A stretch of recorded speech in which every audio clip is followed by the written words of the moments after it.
Hello YouTube, EvaandBox.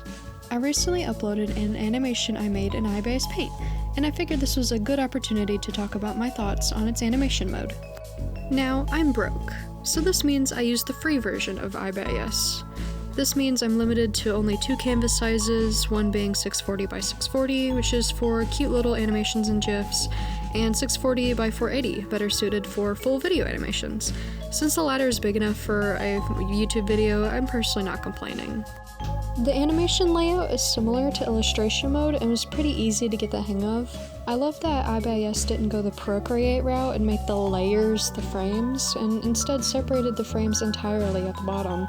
I also love that you can edit each frame's duration, so instead of having to copy a frame over and over, you can just edit the setting on a single frame and tell it to stay longer. This is really convenient, and more free animation programs should implement it. Unfortunately, animation mode has a major flaw, and that's how they handle layers. You see, with other apps, if you edit a layer, it carries over to all the frames. So for example, if you turn off the sketch layer on frame 1, it's turned off for all of the frames. But in Ibis, if you want to edit the layers, you have to do so individually for every single frame. This slowed me down so much. It felt like 30% of the process was just going through frame by frame, editing and toying with layers, constantly going back to check if I'm on the correct one. This flaw really makes it clear that Ibis is an illustration program more than it is an animation program. It also does not like loading animations with many layers. Even the 2-second clip of Tobias turning his head that's playing in the background was having so much trouble loading.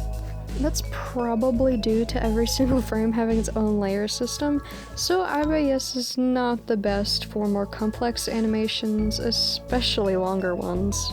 It's also disappointing that you can't add audio. I would love to make animation memes or AMVs, but syncing the audio with the visuals would be a complete pain. But since the animation I made didn't necessarily require audio, I'm not going to take a point off for it.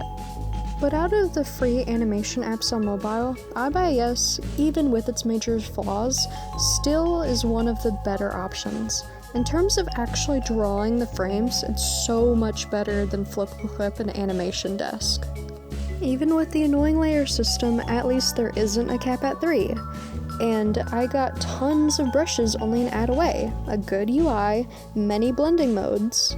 It gives users the tools to produce beautiful and detailed animations in ways that previously mentioned apps just can't.